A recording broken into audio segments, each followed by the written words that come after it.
Wisconsin. And we're happy to introduce Bruce Gagnon, the coordinator of the Global Network Against Weapons and Nuclear Power in Space. And he was the co-founder of the Global Network that was created in 1992. He has worked for many years on disarmament and peace issues, and he's traveled throughout the world and spoken at many universities across the United States. In 1999, Project Centered named a story that he did on space weaponization the 8th most censored story in 1999. And he's been featured by the artist Robert Shetterly in his collection of portraits and quotes entitled Americans Who Tell the Truth. So I could go on and on about his many accomplishments. He does have a TV show called This Issue, and it runs in 17 main communities, and it can be seen from the Global Network website, where he has a really great blog too. If you could follow that, it'd be very helpful to understanding many of these issues. So thank you very much for being with us, Bruce. Thank you very much for inviting me, and thanks to everyone for coming on. I'm going to try to tell my truth tonight as I've learned it over the years and experienced it. And so let me get started here. I grew up in a military family. My dad was in the Air Force, career Air Force, and we moved around to Europe and really almost to every corner of the United States growing up. But in the time of the Cuban Missile Crisis, we were living at Ellsworth Air Force Base in South Dakota in the Black Hills. And it was a B-52 bomber base. This was the time of the duck and cover, the Cuban Missile Crisis. So I've experienced that fear living on that base. You know, my father was sent away on temporary duty to another base. I wasn't sure if I'd ever see him again. I was just a young kid. I didn't really know and understand everything that was going on around me. In 1968, we were living in the panhandle of Florida, Fort Walton Beach, Florida. It's so conservative there, they call it Lower Alabama. And I was a young Republican for Nixon. I was vice chair of the Okaloosa County, Florida Young Republican Club. And I did such a good job on the campaign that right before the election, they had a fish fry fundraiser.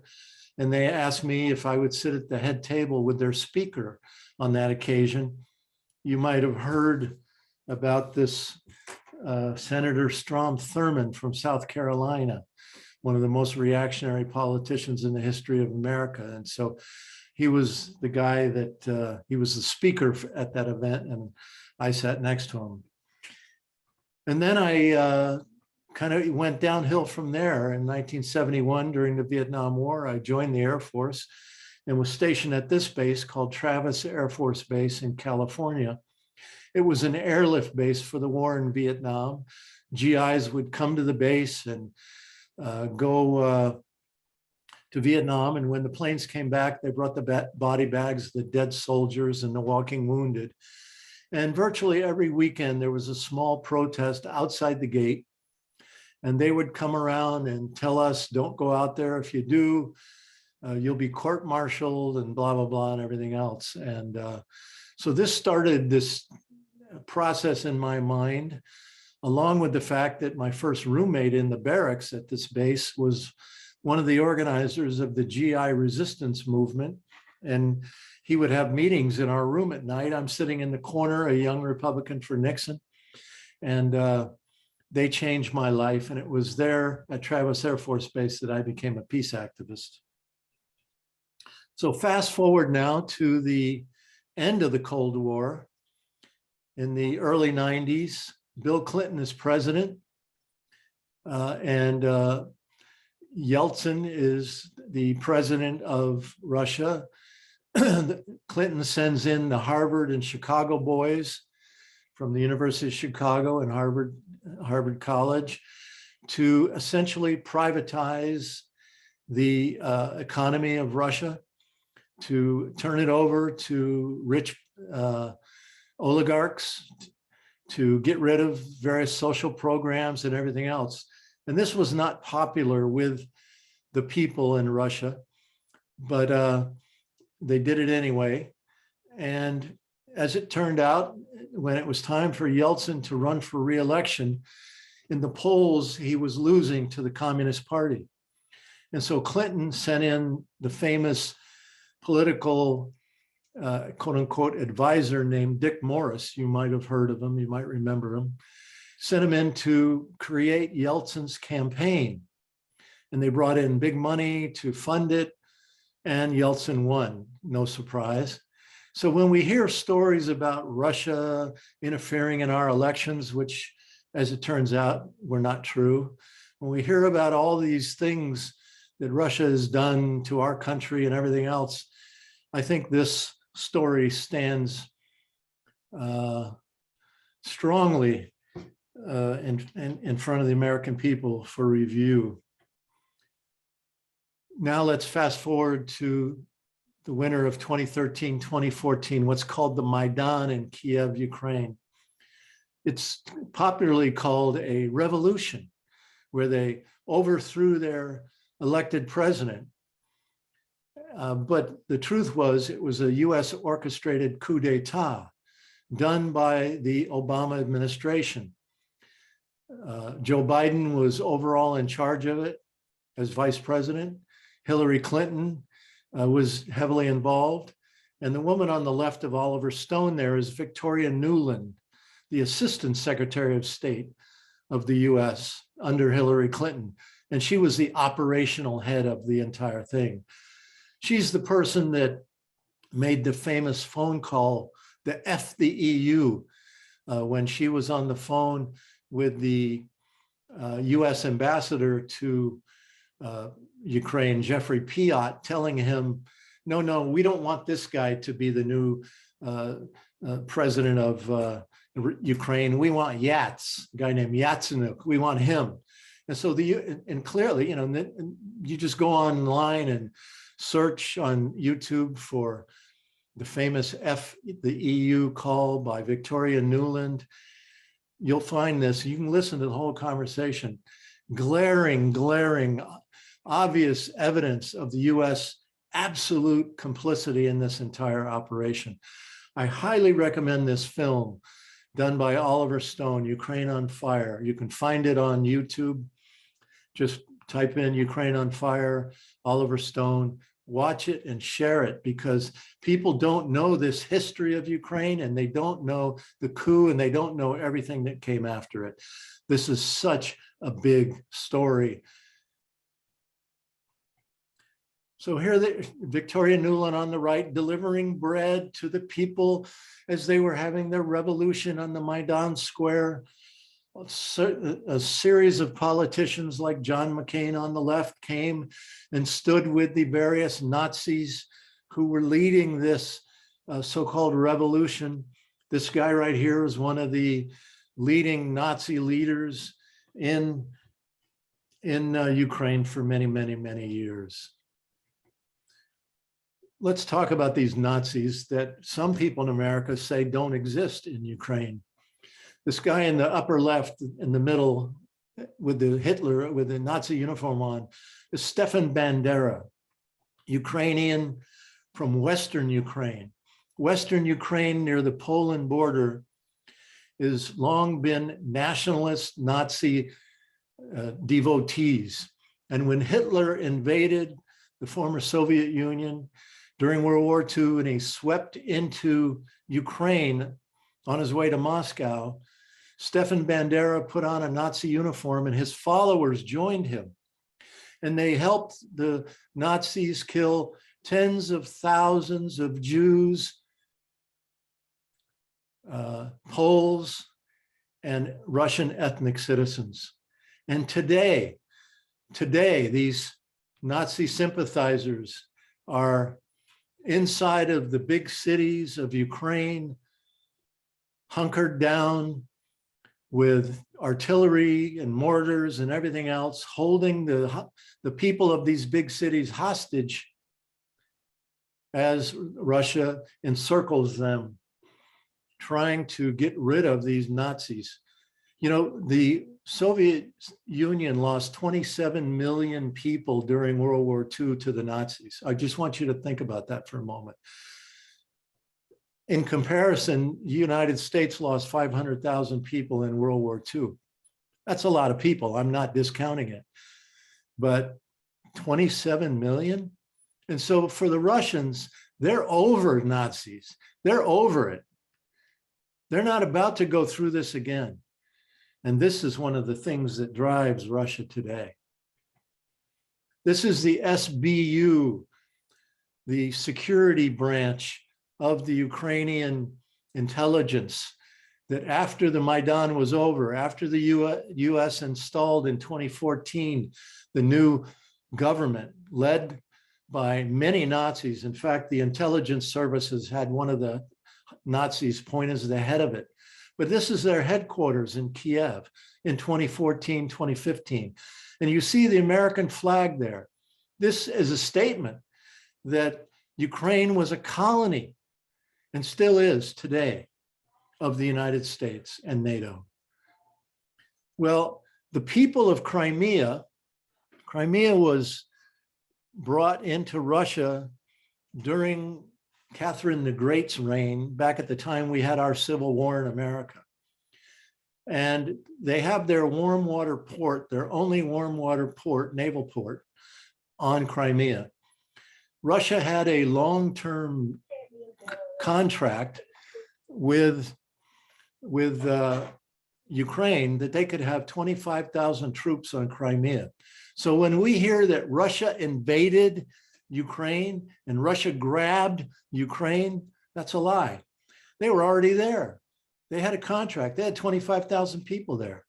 But what happened was the people of Crimea were watching on television this insane Maidan where the Nazis were attacking and killing police and other protesters that didn't support them. And the people in Crimea said, we don't want nothing to do with these people, this new government. And so they quickly self-organized a vote, a referendum saying, we don't want to be with Ukraine. We want to return to Russia, because they were part of Russia for all that time. And so they had the election and 97% voted to ask Russia to take them back. And Russia did. Nobody was killed. Nobody was shot. Nobody was coerced. It was a citizen referendum. So let's look at this map. Historically, Ukraine, the eastern part of Ukraine, the red and the pink, this is the part that borders Russia. This red part where you, in the upper part, you see Luhansk, Donetsk, Mariupol. This is what's called the Donbass region. This is the hugely disputed region.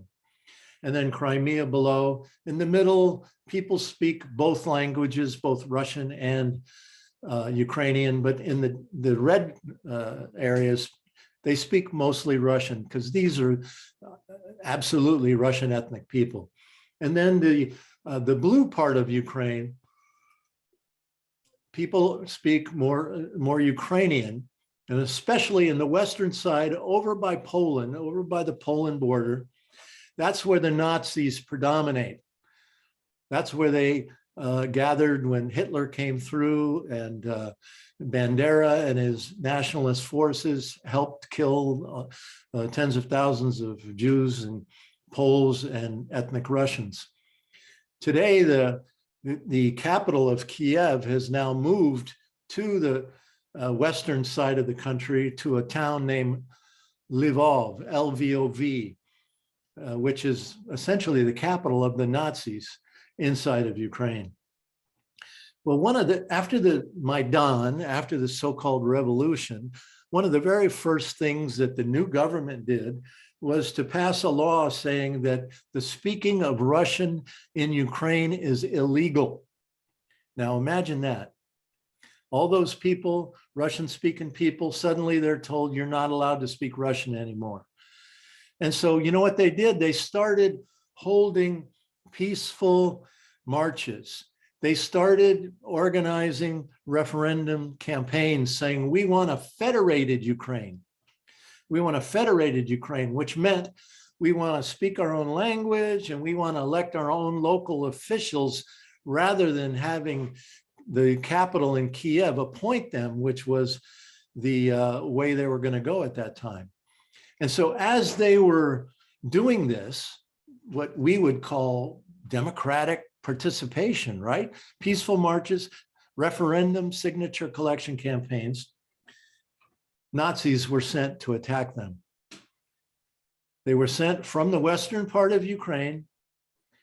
They were armed, trained, and directed by the United States and NATO. And don't forget that American flag hanging at the intelligence building there in Kiev. United States, the CIA was deeply involved in this whole process from the start. Here's more of these Nazis carrying the European Union flag.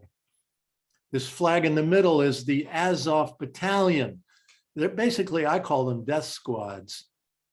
And today, the Nazis that are inside the big cities of Kiev, Mariupol, Kharkiv, that are fighting the Russians are mostly the people from this Azov battalion and a couple of other different Nazi battalions. Fast forward to May of 2014. One of these signature collection campaigns was happening in the city of Odessa, Ukraine, which is in the southern region. Let me go back, see to the map. You see Odessa here in the pink on the bottom left by the Black Sea. That's Odessa. So it's in the Russian-speaking, Russian ethnic zone, if you will. Well, they started holding peaceful signature collection efforts. Let me see where I am here. Oh, going the wrong way, sorry. So they started holding in Odessa signature collection efforts. And they had what we call tabling.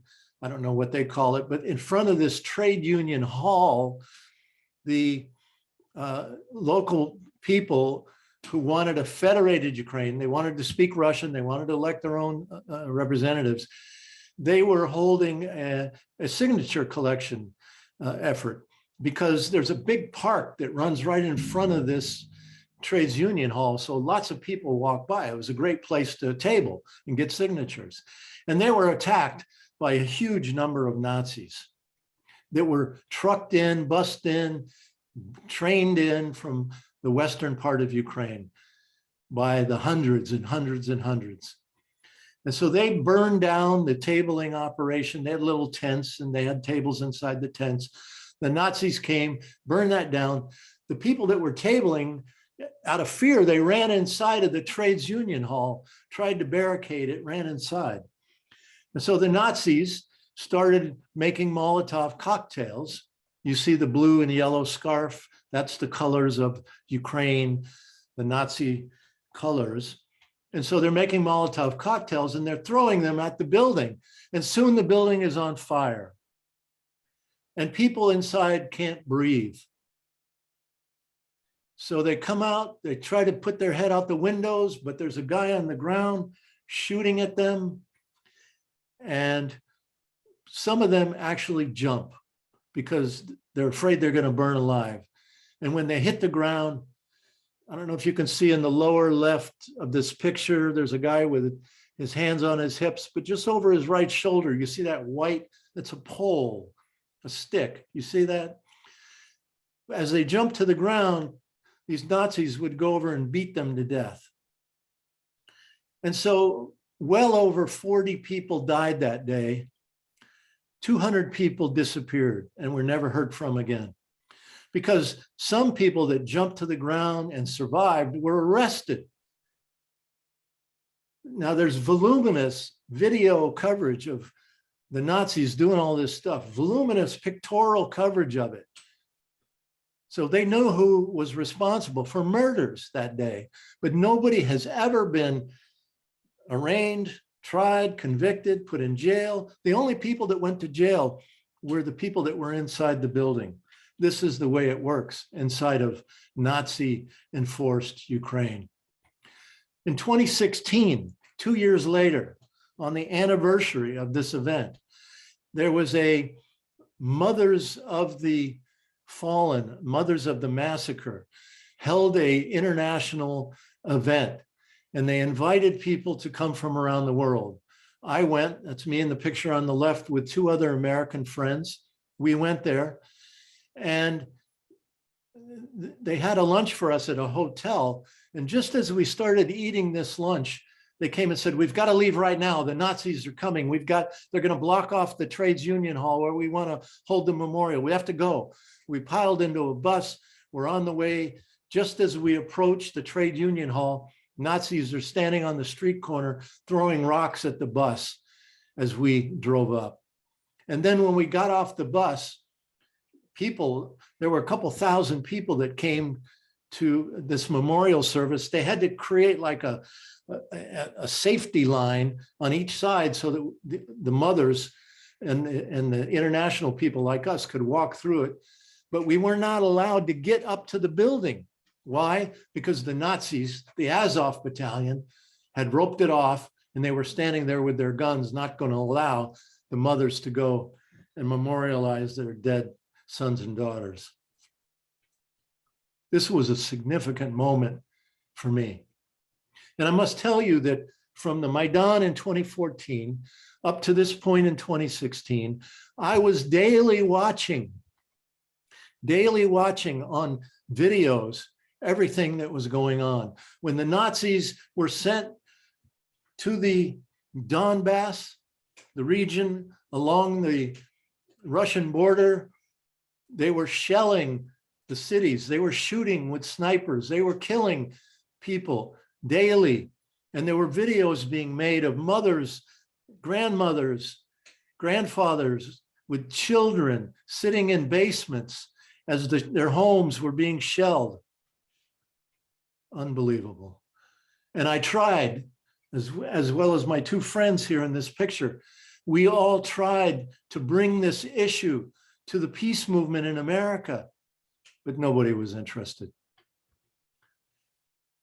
This is a video where the Ambassador Piot, the guy that was in that famous phone call with Victoria Nuland at the time of the so-called revolution, when they were selecting the next leader. This is a video. If you just go online, YouTube, put in the search "On the Road, Ambassador Piot's Trip," you can watch it yourself. This is a base that the US and NATO established in Western Ukraine, again, the part of Ukraine near the Polish border where the Nazis predominate. This is a base where the Nazis were brought and trained by who? By US Special Forces from Fort Carson, Colorado. How do I know that? This guy right here on the right, Regis Tremblay from Maine, now lives in Crimea, a dear friend of mine. His son in this US Special Forces at Fort Carson, Colorado, was sent there twice to train the Nazis. After they were trained, again, they were sent east to the eastern border of the Donbass, near the Russian border, to attack what they called the Russian separatists.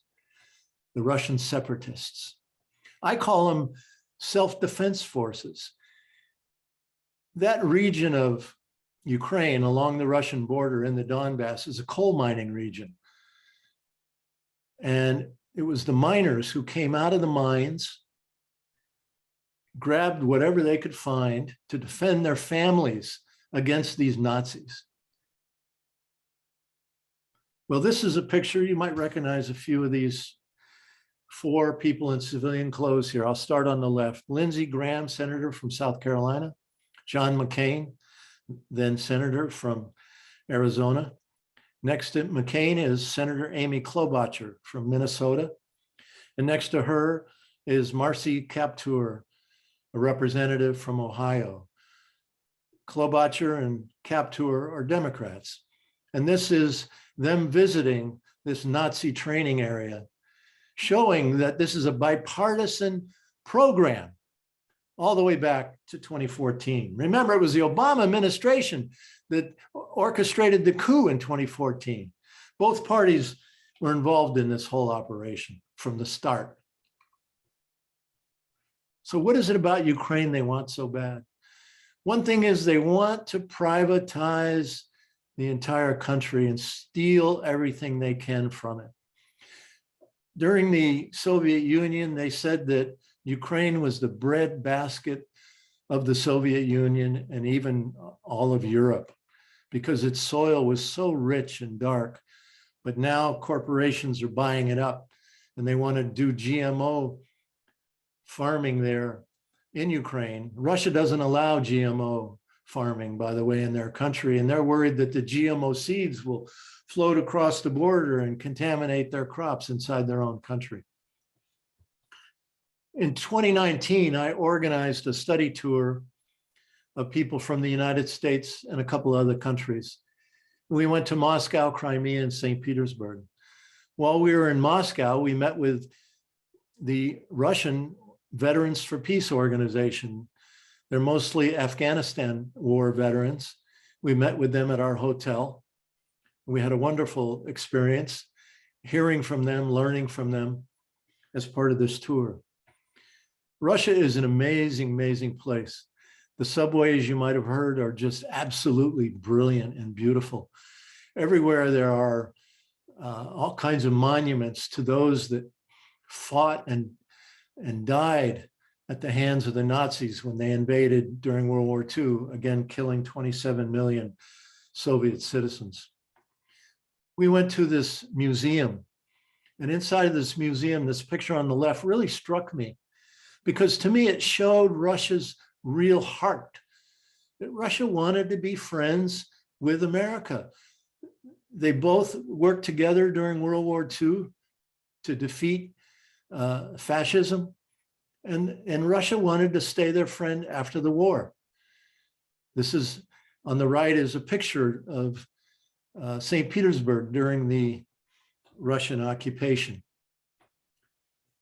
While we were in Crimea, we happened to be there on May Day, and we were invited to be in their big parade. Crimea is celebrated for having a huge number of nationalities in Crimea, and the people were dressed in the costumes of many of their nationalities. So we marched in that parade. We carried our banners, Veterans for Peace flag.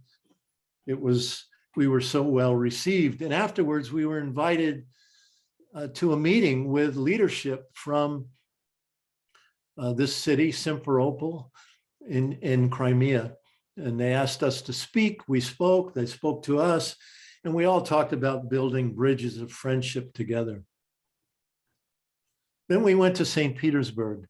St. Petersburg was occupied by the Nazis for a very, very long time. And this is a graveyard. I forgot the exact number, but more than a million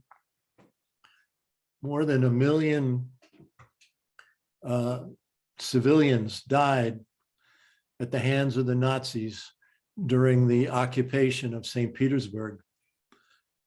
The occupation lasted, I think it was more than a year, around a year, 365 days, somewhere in that range. People, they say, were eating their shoe leather because they were starving to death. And on May 9th, we were in St. Petersburg, and that's the day, what they call Victory Day, the day that the Nazis surrendered.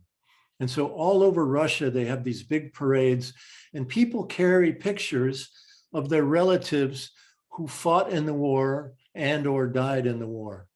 And so we were invited to join it.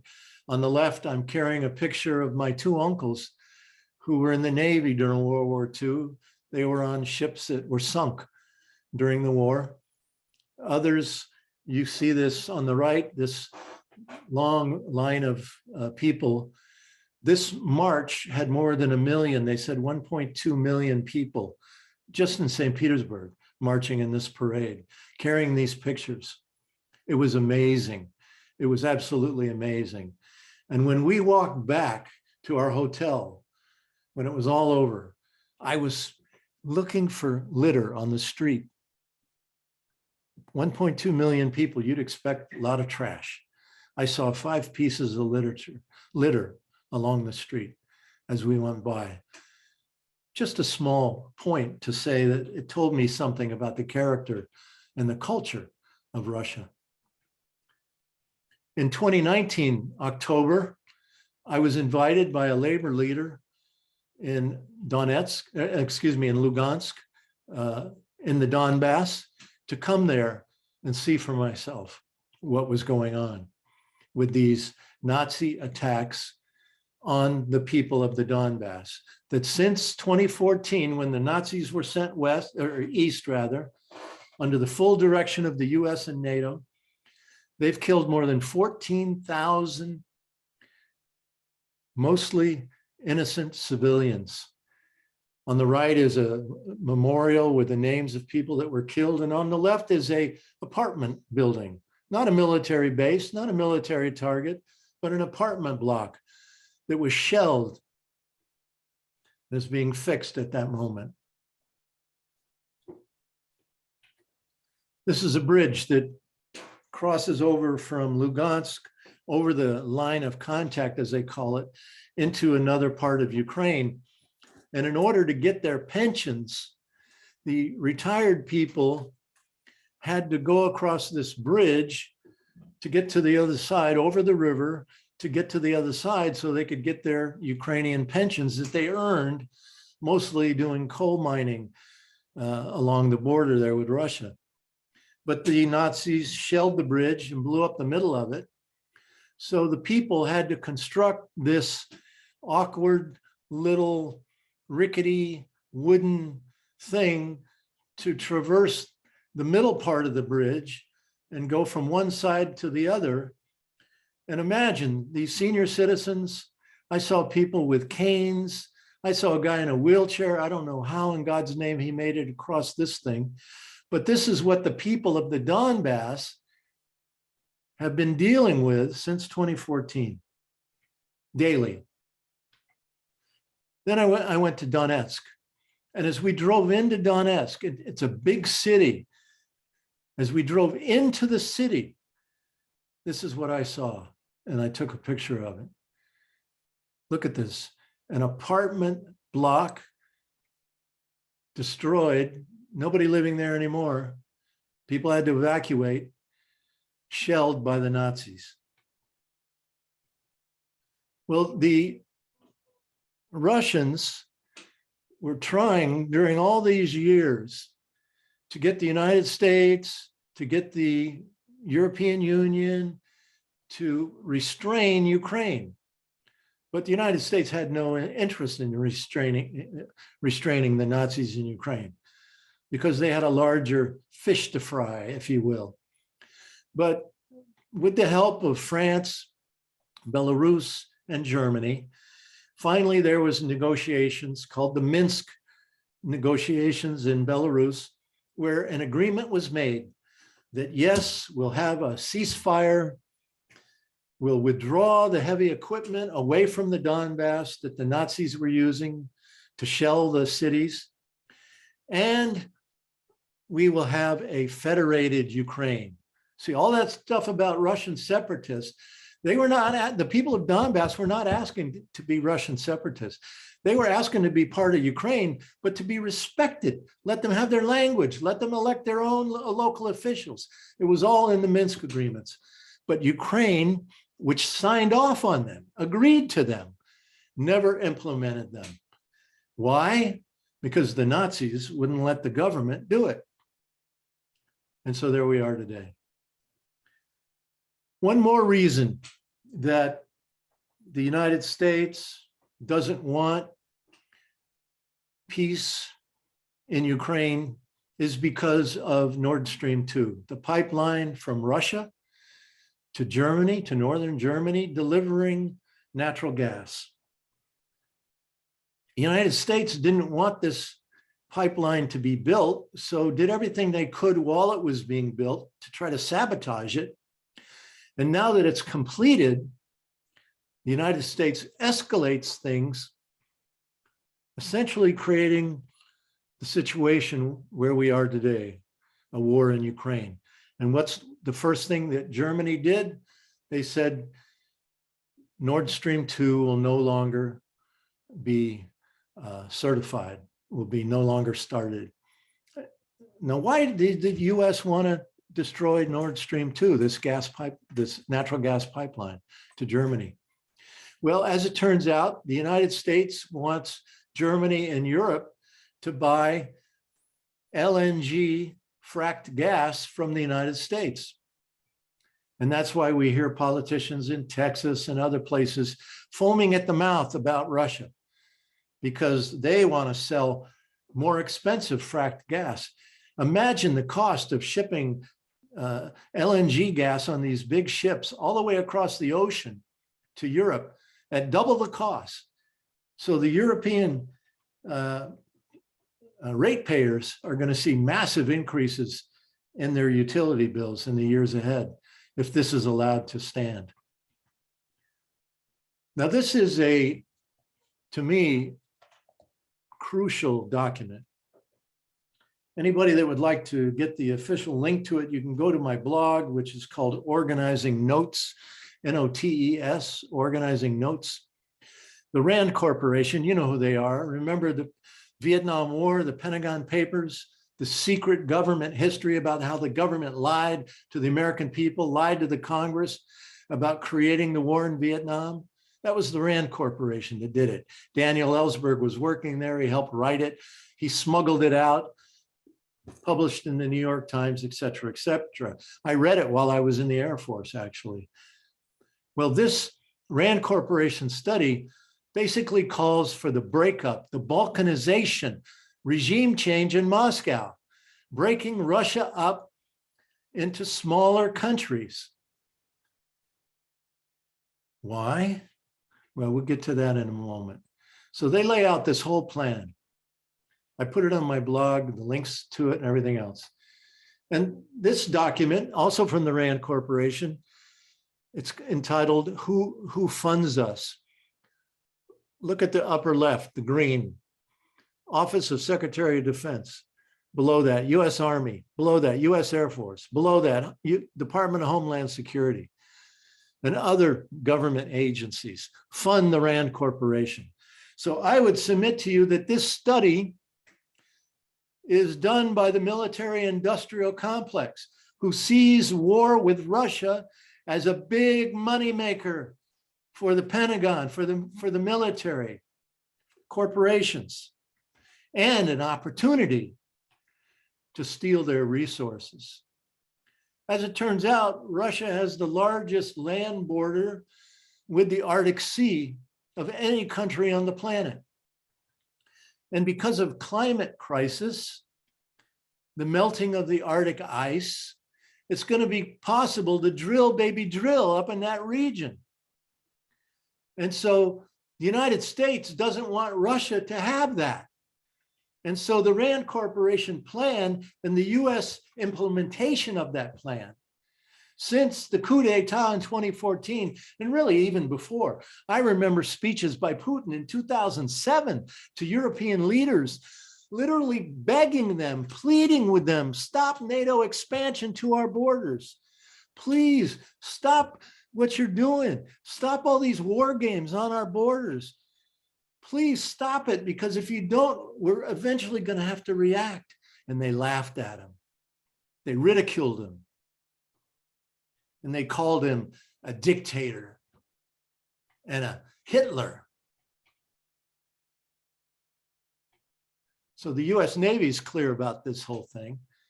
Some years ago, my senator from Maine, independent Senator Angus King, went for a joyride on a submarine under this Arctic zone. It was big write-up was in the New York Times about it. And the chief of naval operations said, our job is to own this region in the years ahead.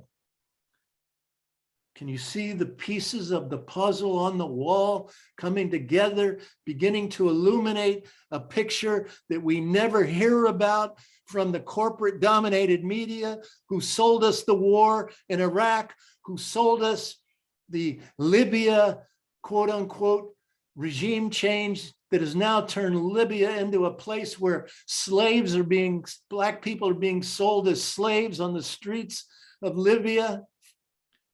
And in Syria, the regime change operation that's ongoing there as well. It's the same old story. So, you know, at the end of the Cold War, at the time of the dissolution of the former Soviet Union, Germany asked Mikhail Gorbachev to agree to the reunification of Germany. Let East and West Germany come back together again. And Gorbachev said, you know, I would, except I'm really worried about you guys moving NATO into East Germany. You've always attacked us through that part of Germany and moved into, you know, Poland and Belarus and Ukraine. So we're really worried about that. And so they were promised, Russia was promised in writing and verbally that NATO would not expand 1 inch towards the Russian border, eastward. It was George Herbert Walker Bush, Daddy Bush, his Secretary of State, Jim Baker, who made the promise to Mikhail Gorbachev. And when Clinton became president, he broke the promise. And so today we see NATO expanding into Latvia, Lithuania, Estonia, Poland, Romania, Bulgaria, Turkey, other countries in the region. Just last week, the United States forced Slovakia to allow the US to set up an Air Force base in their country. So this whole region is being militarized because as soon as one of these Eastern European countries joins NATO, they're told they have to scrap all of their previous Soviet era military hardware. And they have to buy new hardware from Lockheed Martin and other American corporations so that it's compatible, or as they say at the Pentagon, interoperable with the US warfighting system. And what that means is everything gets run through the US space warfighting technology system.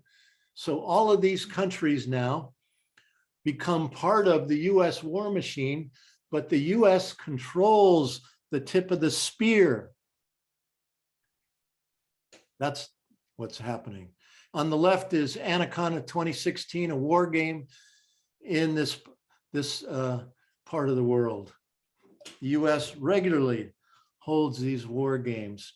On the left, a picture of, it's a military document, Army, Navy, Air Force, and joint maneuvers, war games in all this region, right up to the Russian border.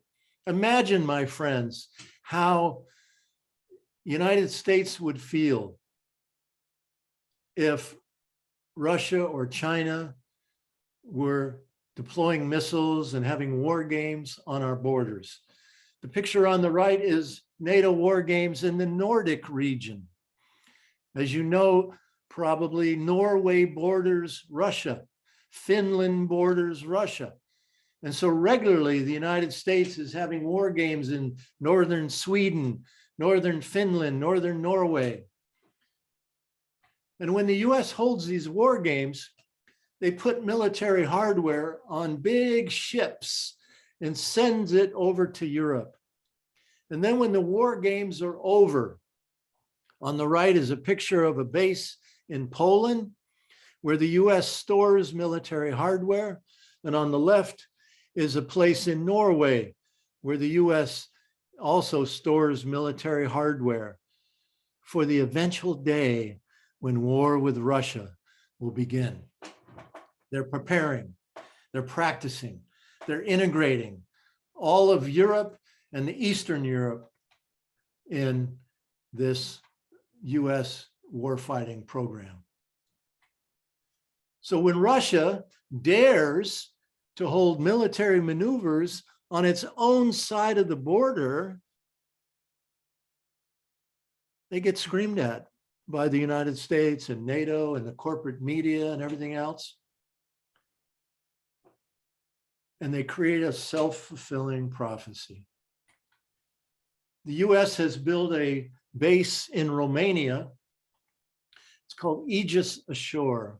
Where I live in Bath, Maine, the Navy builds Navy Aegis destroyers, and they're outfitted with two kinds of missiles, a so-called missile defense system that is used as a shield after the US launches a first strike attack and Russia tries to fire a retaliatory capability.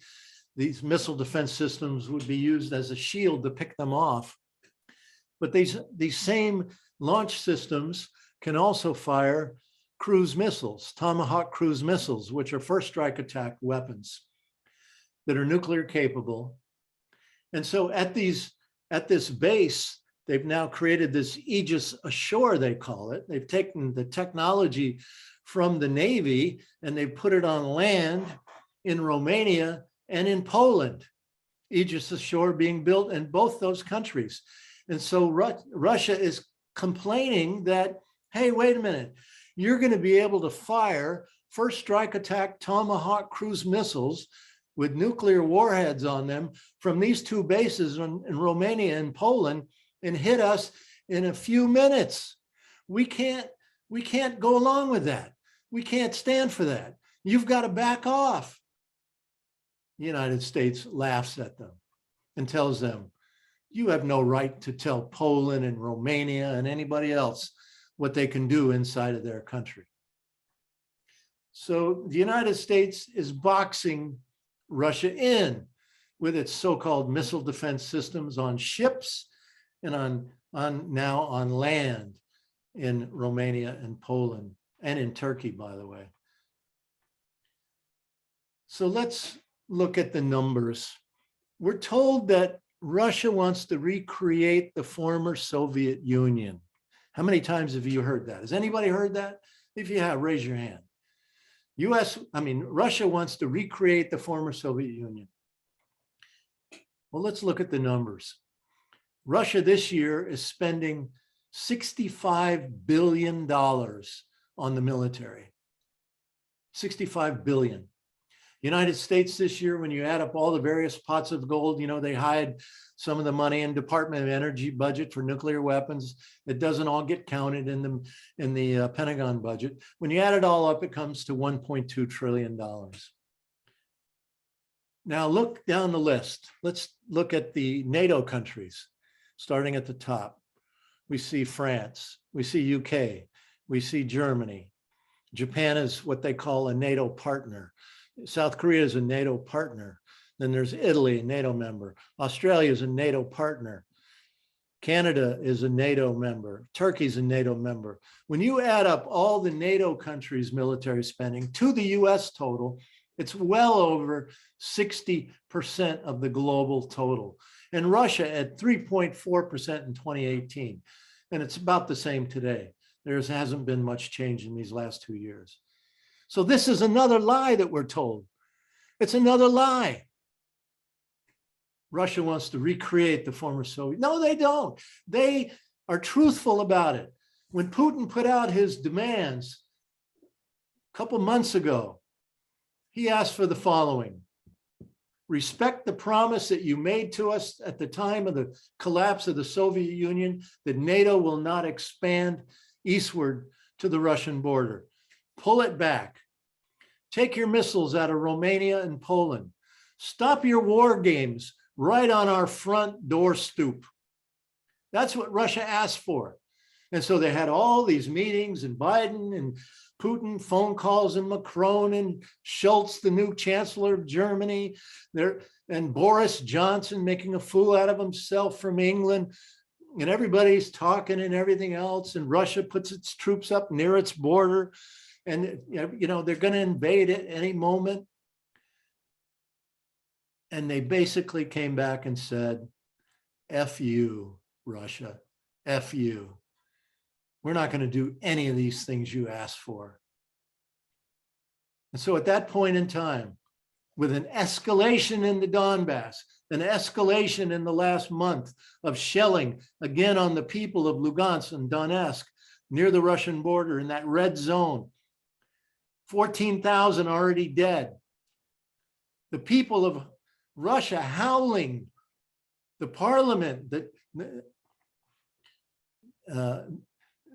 parliament of Russia howling at Putin. We've got to do something. We've got to protect these Russian-speaking citizens. What are we going to do? And so finally, Russia makes the hardest decision it could ever make. It calls it a special operation. Others in Russia call it a liberation of Ukraine from the Nazis. We hear a lot on media the last few days that it's not going very well for Russia. They've been slow to take control of the country. We thought they'd be much quicker and much more adept at the whole thing. But that's the Western model. Iraq, 2003, shock and awe, go in and bomb everything, level Fallujah to the ground, kill every human being that you come in contact with, and then hand out chewing gum to the kids after it's all quote unquote over. Russia is not trying to do that from the way I see it. Russia is trying to slowly but surely isolate and take down the Nazi forces that the US has had a lot of time to arm and train and equip and direct in these last few years. And then we hear that these US affiliated, what do you call them? Like Blackwater, you know, these mercenary outfits. They've been sending mercenaries in. I listened to it was an audio from the Donbass on the side of the Ukrainian army. I heard an American and a British voice. They were being shelled as Russia started this so-called invasion. And then we just learned yesterday that jihadists are being brought in from Syria and Afghanistan. There's a lot of unemployed jihadists in Afghanistan now that war is supposedly over. The US is bringing them in to fight on the side of the Ukrainian government. So that's where we are, friends. I'll stop there and we'll take questions.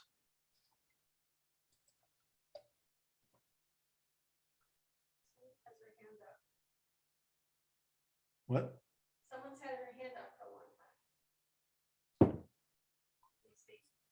Oh, I can't hear you. You're muted, Pam. If you're on the phone, don't unmute yourself. Oh, Christy, did you have a question? actually, that was before when Bruce asked us to raise our hands if we had heard something. So that's old. Okay. But I do have a question if you want to let me go ahead and ask first. First of all, it was really, really interesting and informative, and I appreciate it. It did leave me with questions, though. I wonder if you could comment on Putin's remarks about Lenin having created the notion of the Ukraine as an independent state and self-determination as having been a Leninist notion. And why would he say something like that? I know that there are a lot of people on the left who are looking very askance at Putin since those remarks. So that's one question. The second one is, why not just send troops to Donbass to defend their independence or sovereignty? Why are troops going to Kyiv? And when, I mean, you said that he's trying to wear down the Nazi forces. What do you think his timeline is for this? I mean, is this going to be like an occupation, and is Putin expecting this to go on and on, or does he see some sort of a resolution coming more quickly? I'll stop there. Thanks. Okay, the first question, I watched his speech, and what I heard during the speech was him telling the history of Ukraine and talking about how the western part along the Poland border was not originally part of Ukraine, that Ukraine has been kind of pieced together over many centuries, actually, by various people. And so after the end of World War II, Stalin wanted to make sure that the border of Ukraine was kind of widened out, if you will, so that they were more protected from another invasion by someone. And so I think he was, my reading of his speech was, he was trying to explain how Ukraine was kind of pieced together by various leaders over many hundreds, a couple of hundred years. And but his essential part was that at one time, Kiev was the capital of Russia. And that, so what he was trying to establish was, we have a long brotherhood with Ukraine. We have a long relationship with Ukraine. We don't see it as a foreign country. And when it was part of the Soviet Union, they were all one country. So I think that's what he was trying to say. Why didn't he stop at the Donbass? And why did he keep going?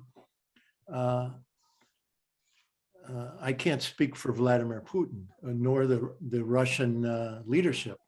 And, you know, it's more than Putin that makes these decisions, by the way. He's not just some dictator guy that runs the show and he makes every decision, as our country likes to suggest. But my own opinion, I'll give you my opinion, is I think that he felt that they would not be secure, that the Donbass would not be secure if they just took the Donbass, that they would still be dealing with these US-NATO armed and trained and directed Nazi forces that would still be sent to Eastern Ukraine, and they would still continue their efforts to wipe out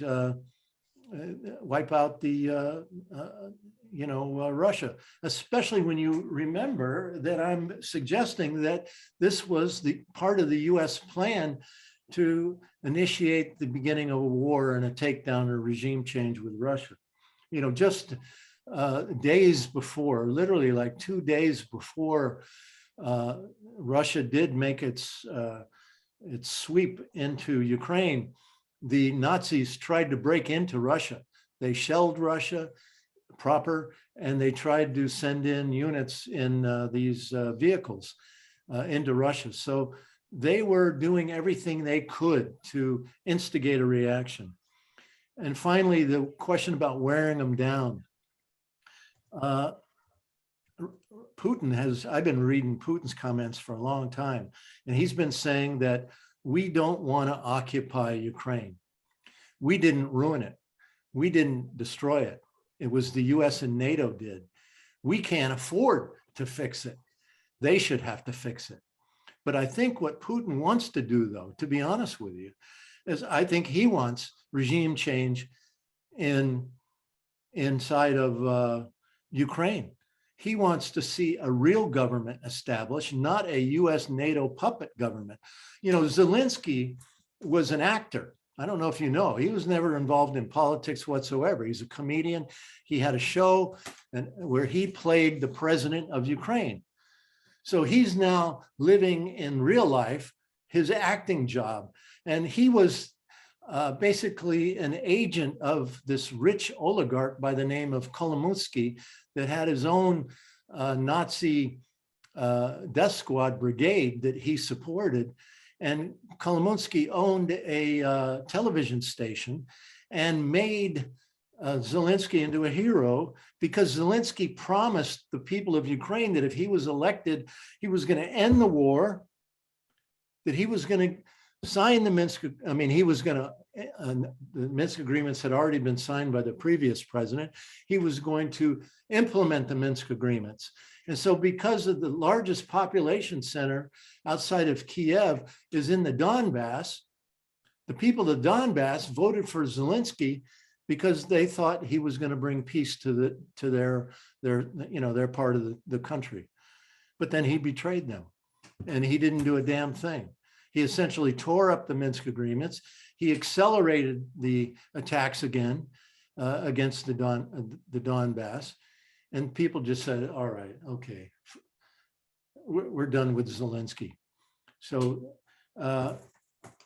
So I think that Russia's goal is to try to have a change in Kiev where the Ukrainian people, not the Nazis and not a couple oligarchs, rich super oligarchs, run that country and sell it off, privatize it, sell off the wealth of it to Western corporations. And then I think he wants to get out of there. And my guess is that Russia would probably establish a military base inside of the Donbass, the red zone there, near their border. In the event that anybody ever did try to come at them again, they would already be there. So I hope that answers your question.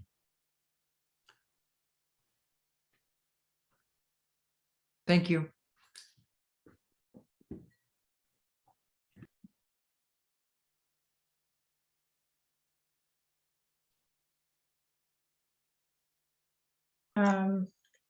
Eric, would you like to unmute? Yes, I'm ready. Bruce, first of all, I just want to laud you for how comprehensive you made your presentation. It was really well done. And I will be speaking Thursday at PEC. And I actually do a bit more of a historical relationship between Russia and the West. And if anybody has read the Grand Chessboard by Brzezinski, you have. Okay. This goes back, I sent everybody an excerpt of a speech by Smedley Butler in his basically incorporating the culpability of the banks in all these wars. And I go back to the Federal Reserve and I talk about how the goal in World War I was to take the Ottoman Empire. That was the Sykes-Picot Agreement, right? And then the goal in World War II was to take Russia and China. Of course, they flanked Russia on each side. So I think it's important that people understand that the presidents in our country have no power. If you look at Brzezinski, and most Democrats really think that this is a kind of a misunderstanding, a canard, that Jimmy Carter was a president of peace. He was a nice guy. He grew up in Plains, Georgia, or actually in archery since he was 4 years old. And they don't realize that, you know, Carter was responsible for Army the Mujahideen. We know that Hillary Clinton testified to this, but the real canard here is that people are told that we went in there to head off Russia, to actually stop the invasion of Russia. But we were in there on July 3rd of 1979, and Russia invaded on Christmas Eve, right? They don't know that Jimmy Carter actually armed rebels going into East Timor. It was a genocide. Fueled genocide in Angola and in Zaire, today the Democratic Republic of the Congo. So just wanted to just give everybody an idea that the presidents are basically, you know, I think people know this in general, but they don't want to believe it often. They tend to want to believe that the presidents are responsible for something. And all of this is dictated by our emotions, right? They target our emotions rather than our intellect and try to get us to bypass rational thinking. But that's all I wanted to say. I thought it was a tremendous presentation, and I really appreciate it. So all good things to you and your family, and yeah, a great future. Thank you, Eric. Welcome. Okay, I see Tom Siri next. Yeah, real quickly on 2 points. One is just so good old history, about 1785 or so, Catherine the Great wanted a warm water port, and that was the Crimea, and goes back to the charge of the Light Brigade and that kind of stuff. So that's the little history there. But the question I have is that I had understood that during the time that the Soviet Union was around, the eastern part of the eastern part of the Ukraine was resettled by Russians. And that's why they have so much Russian language and history in that eastern part of the Ukraine. Now, I don't know if that's accurate or not, but that's what I had heard several years ago. So if you could talk about that, but back to what everybody else is saying, this is great information, and we really need to get this information out to more people. Honestly, I can't answer your question about the resettlement. I don't know that bit of history. I'm sorry. So sorry, Tom. All right, next is Bruce. Hey, Bruce, good evening, everybody. Yeah. Hey, good evening. Bruce Shea here. Please forgive any naivete that might come across in this question, but I was trying to reconcile something that I heard in an interview with Scott Ritter, the weapons inspector, Iraqi weapons inspector, and the military spending charts, Bruce, that you put up. Scott Ritter alluded to the fact that NATO was impotent. They have neglected their armies, their weapons, or things like that, and any training that they did in Ukraine for what you said was basically a full Nazi battalions of soldiers that they're being run over by the Russian military. And then you compare that statement to how much money is spent and how many weapons are put over there. Can you say, does that make sense? Is Scott Ritter on? Do you agree with that? And then that just reinforces in my mind how much waste is there. I mean, even if you agreed with NATO, you're still not getting any value out of the money that's spent there. That's my question.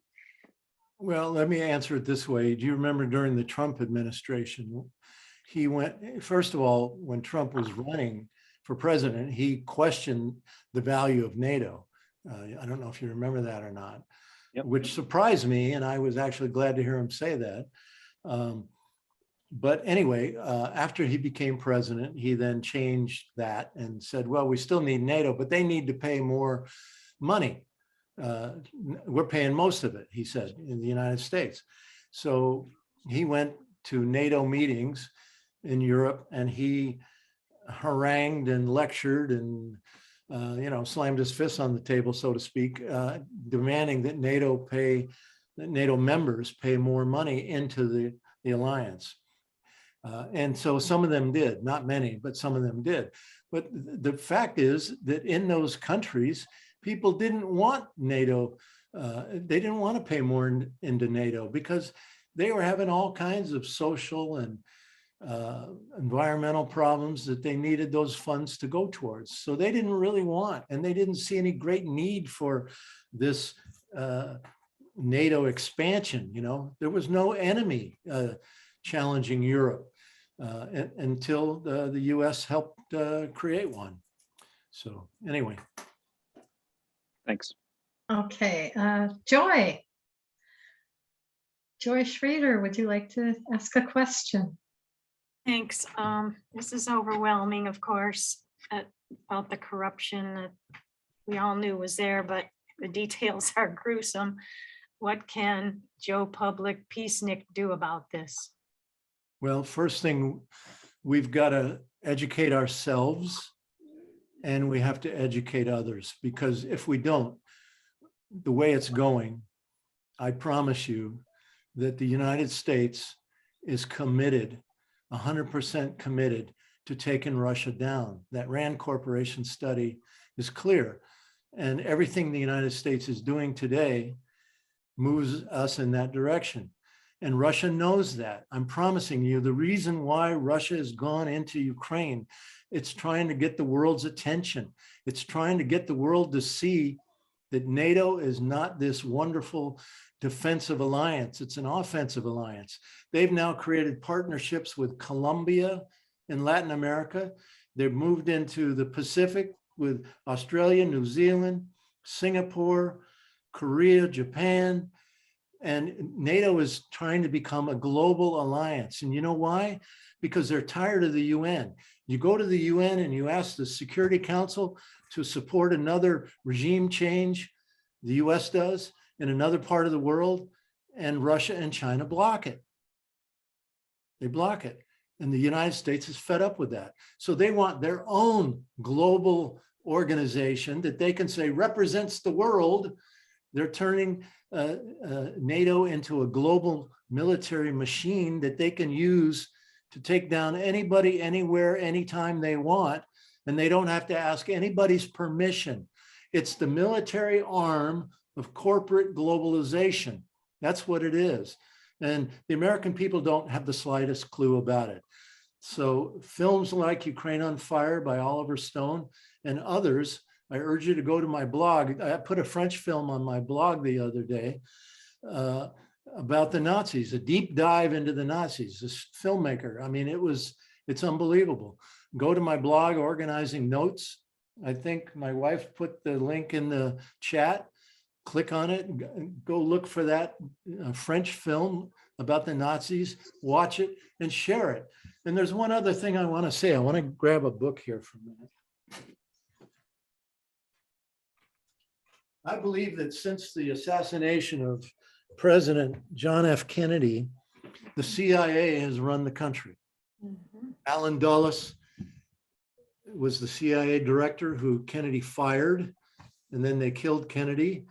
And then Lyndon Johnson put Alan Dulles in charge of the Warren Commission. He was the guy that ran the Warren Commission that investigated the killing. So the killer did the investigation of the killing. So there's an incredible book called The Devil's Chessboard by David Talbot. I urge people to read it. It really lays out the whole story. You know, after the end of World War II, the Pentagon created this program called Operation Paperclip, where they brought in 1,500 Nazis into the United States. They seeded the entire military-industrial complex. One of them was a guy named Reinhold Gehlen, who was Hitler's head of intelligence for Eastern Europe. And he said to the US, you might not want to try me and hang me. You might want to hire me because I've got a rat line of fascists throughout Eastern Europe that I can connect you with. And so they brought him to the US. He helped create the CIA. The OSS was turned into the CIA. And then he was sent to Germany, back to Germany. And he became the head of German intelligence in West Germany. Now imagine this. Germany loses the war and the US installs one of Hitler's top intelligence people as the new intelligence head of West Germany. And so he then put his rat line in motion, and it's existing today. And that rat line encompasses fascists like we see in Ukraine today, all over Eastern Europe. So this book tells this story. So I think the American people, we have two choices. We either sit back, be timid, let this media avalanche that's going on today that's packed with lies, just like it was in 2003 in shock and awe in Iraq, or we learn quick, share, and we organize, and we get other people to learn quick. Otherwise, we're going to have a nuclear war, and there's no way around it as far as I'm concerned. Russia has said that they don't ever want to strike first, but if they are hit, they will hit every place that came at them. And that means Germany, it means France, it means Italy, it means the United States, it means Canada. And one thing about Putin you should know is he doesn't talk shit. He doesn't say, I'm going to do something and then doesn't do it. Or if he says he's going to do something, then he does it. That's where we are today. Thank you, Bruce. Are you willing to take a few more questions? Yeah, So sure. maybe 8:30? Yeah. Great. Okay, well, Richard Oakes. Hi, Bruce. My question is, does anyone know how many US nuclear weapons there are in Europe and where they are and what level of deployment are they? Do you know? I do not know. Okay. I know they're in Germany, they're in Belgium. I think they're in Italy. These are nuclear weapons that would be delivered by aircraft. They're probably in one or two other European countries as well. And the United States is upgrading those. And don't forget that the US has pulled out of the INF Treaty. You remember in 1983, the US deployed the Pershing and cruise missiles in Europe. We were protesting like crazy all around the world. The Russians had also put intermediate range nuclear missiles into Europe. And so out of that peace movement, a hell of a peace movement at that time, came the INF Treaty, where both sides withdrew their missiles, and they created this treaty: no more intermediate range nuclear missiles that could go from European country to European country. But the US pulled out of that treaty, like they pulled out of the anti-ballistic missile treaty, and like they pulled out of other treaties. So maybe somebody else has a little bit more information about that than me. Good to see you, Dick. Okay. Thank you.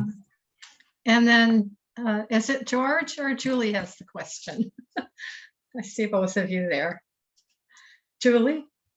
Hi, Bruce. Well, you brought up the nuclear weapons issue, which is what's been dominating my thinking for the last few days, that's for sure. And how close do you think we really are to that sort of a conflict at this point? I'm sorry, I didn't quite understand. You're a little muffled there. I'm talking about the dangers of a nuclear conflict at this point between the two superpowers. How close are we to a nuclear war? Is that your question? Okay. Yes. I think we're very close. I think we're very close, because what do we hear today? Today I heard that Germany, England, Canada, Norway, a couple of other Eastern European countries are sending weapons, even airplanes. They want to send airplanes to Ukraine. This will escalate things even more. At that point in time, how does Russia respond? Do they shoot down airplanes that were sent over from, let's say, Slovenia? Is that then considered an attack on a NATO member, which the Article 5 then kicks in? You know what I'm saying? It could get really crazy real fast. And I think this is what the US is trying to escalate. See, I think the bottom line is we have to see that the United States and Europe are desperate characters right now. They see the rise of China. They see the rise of Russia.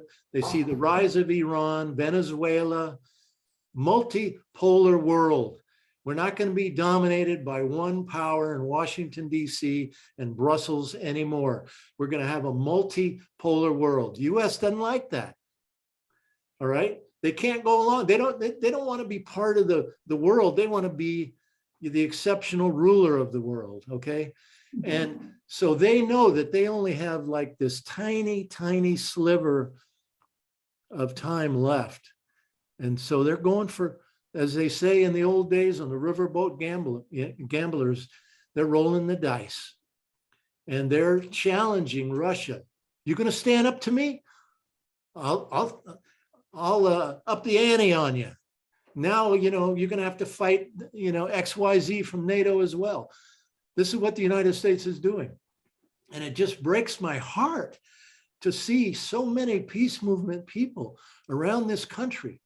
One of my friends here in Maine, she's organizing a protest next week and she's advertising it with the Ukrainian flag.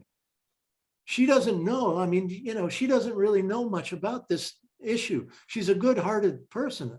I've known her for years, but I think she's making a strategic mistake.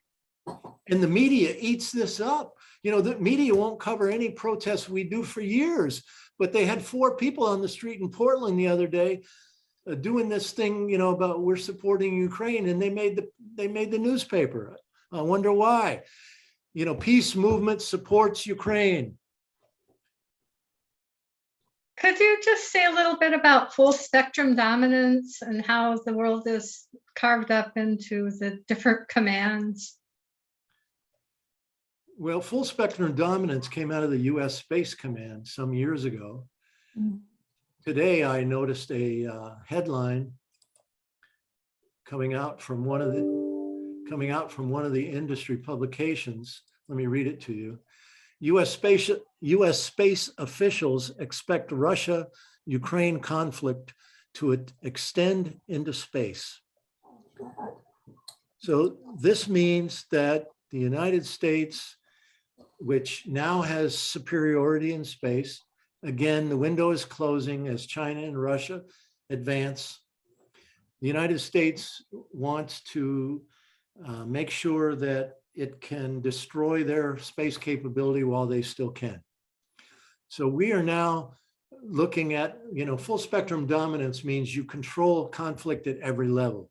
You control it on the ground with your army, you control it in the ocean with your navy, you control it in the air with your air force, and you control it in space with this new space force.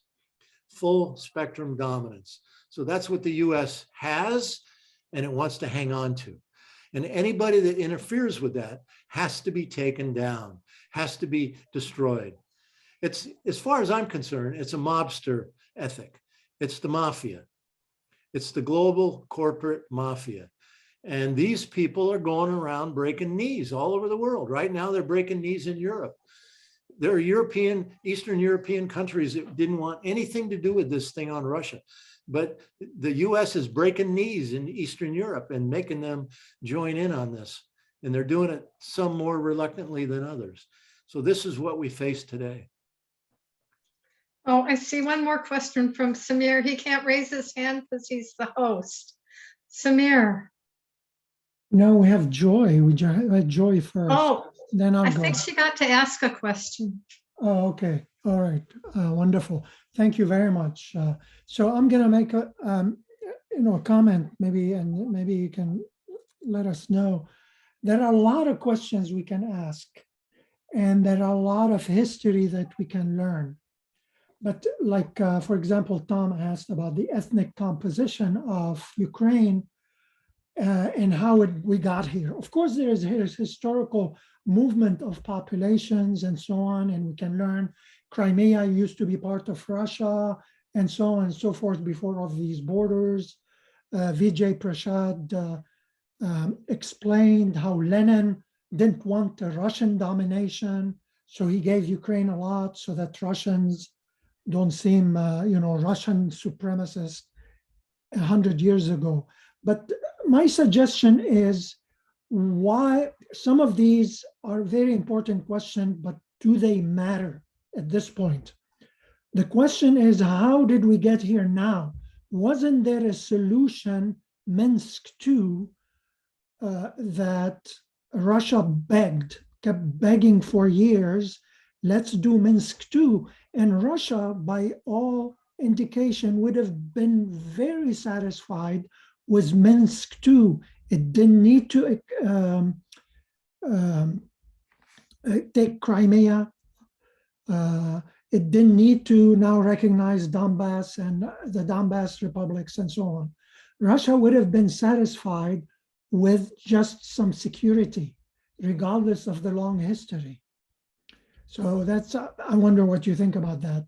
Because if the peace movement, we keep asking these big questions, we're going away from the huge NATO, US-NATO hegemons with their military-industrial complex. I agree with you, Samir. I think you're absolutely right. Russia, the reason why it took Putin all these years, 8 years, to deal with the Donbass situation. Russia did give what I call the self-defense forces in the Donbass, did give them weapons and military capability. There's no doubt about that. But Russia didn't want to fight that battle. These are Ukrainian people. They are Russian ethnic. But he wanted Ukraine to resolve this issue internally. He's done everything he could to make it happen. He's bent over backwards. He's been vilified inside of his own country as being too weak on this issue. But finally, he saw that, well, he said it in his speech the other night. He said, they played us. US and NATO played us. They strung us out. They made us think that there was going to be this negotiation and all this shuttle diplomacy the last couple months.